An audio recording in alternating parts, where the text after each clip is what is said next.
Microsoft has issued a warning that I wanted to bring up here.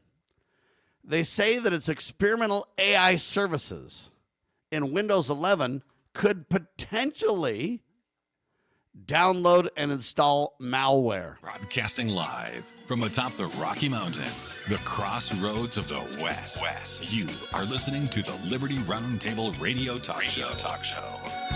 All right, so Microsoft said, hey, man, we got this agentic or agent version of Windows 11 AI that can go south and get hacked and everything, and you got to be really careful. I think what we do is we take the opportunity to use those kinds of things and educate the public. You could have IT people from Network Providers, Inc., Sam Bushman, well-known IT consultant here, telling you, hey, AI is wonderful, people. Don't get me wrong. AI is incredible, and it's going to change the world. But, you know, I always joke and say don't dip your toe in the crypto because you can get burned. I want to say that with IT. I want to say that with the dot-com bust. I want to say that with housing, too.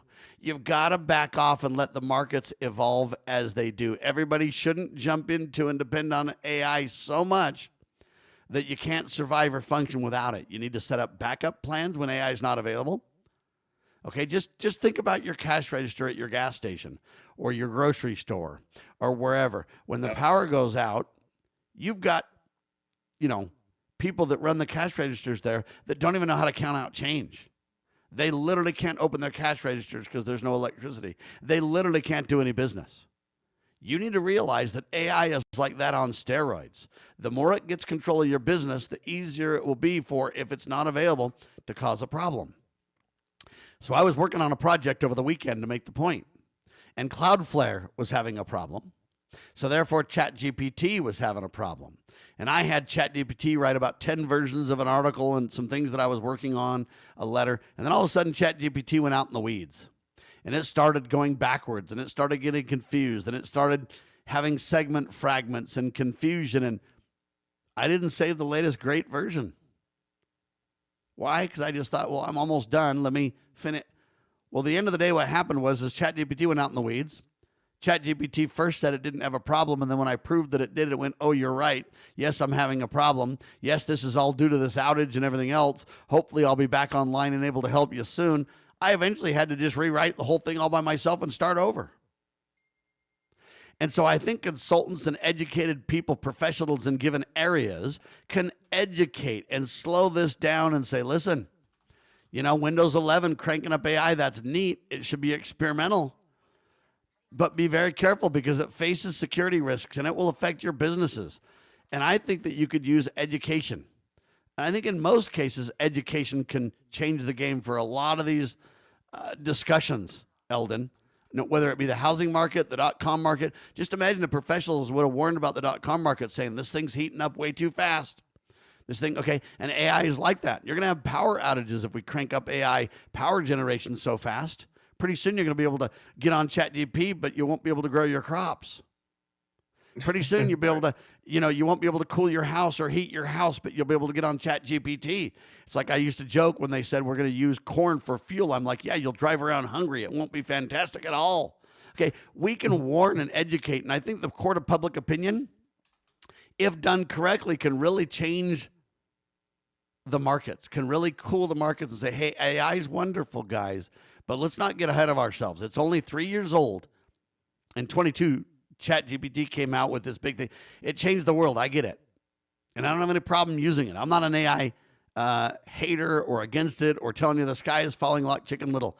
But I am telling you that we need to think about this in a logical, prepared way and move into AI slowly but surely. Find out where it's beneficial, where it's not. And I've actually written plans for IT companies or as an IT consultant for companies to help them embrace this in a productive but not catastrophic way where a bubble's going to hit and cause massive problems. But in the dot-com bust that you referred to, thousands, millions of dollars was lost. Productivity was destroyed. Companies failed. Bankruptcies were everywhere. We could prevent that if we really think through some of this stuff. By the way, now there's a report to bring up the same topic in a way. It's called UBS Bank. It's a Swiss bank. And they suggest that there's a global housing bubble. They say it's not totally like 2007, 2008 overall. It's not as bad, but there are markets that are of big concern, and they point to LA. Um, let's see, they point to LA, they point to Miami, they point to San Francisco, New York, Dallas, London, all kinds of these places, and they're just like, hey, it's overbuilt. Not in terms of enough housing, but in terms of there's not enough housing. And since it's overbuilt, meaning that houses are too big for people to afford, and since it's overbuilt in the terms that there's a lot of houses available, nobody can afford them. It's an affordability crisis, is what it is. So now they're giving the warnings on that. Well, these builders are primarily responsible because what they do is they come into an area, they build a subdivision, then they work on their next subdivision, and every time they ratchet up the pricing. They ratchet up the pricing, and they're leading this market. Then you get these investors that come in and buy houses, hoping for big rents and everything else. And what you've got is an upside down, manipulated market till the cows come home. And so somebody in real estate, somebody in the mortgage broker industry, by the way, I used to be a mortgage broker and insurance licensed, somebody needs to cool that market with common sense and come on the TV and say, hey, man, listen, guys, I know you think this is incredible and we're just going to ratchet prices up year over year, day after day, subdivision after subdivision, or AI service after AI service or whatever. But you got to cool it, folks, because you're going to destroy the market in your exuberance. And I think real good educated professionals could change that game just by educating public opinion. What do you think, Eldon? Well, there's a lot to go into the housing market. Um, Overall, there's consistently, whether you get into, say, working with the agents or the lenders or even government, with the exception of, say, somebody's trying to be an investment, there's upward pressure on prices and also on sellers. They want to sell for higher amounts and all that. Of course, that's understandable. However, the way the tax structures are set with property tax, of course, the counties and cities and whoever receives property tax is going to benefit by because the taxes are based upon the market value of uh, the real estate.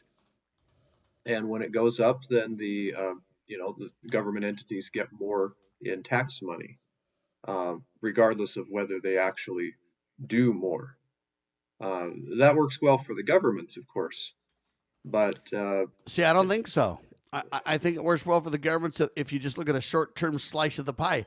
But look, when government takes more money than it ought, when prices are overly stated, when nobody wins in the long run, Eldon. Nobody wins. You can pretend some yeah, sector wins for a short time, but if you don't create a win win win situation, in other words, if you don't, in business, if you always look for number one and take advantage of sure, other people, eventually it will backfire. Eventually it will destroy. Eventually it will implode. sure. The only real way forward is an honest, appropriate deal where everybody wins.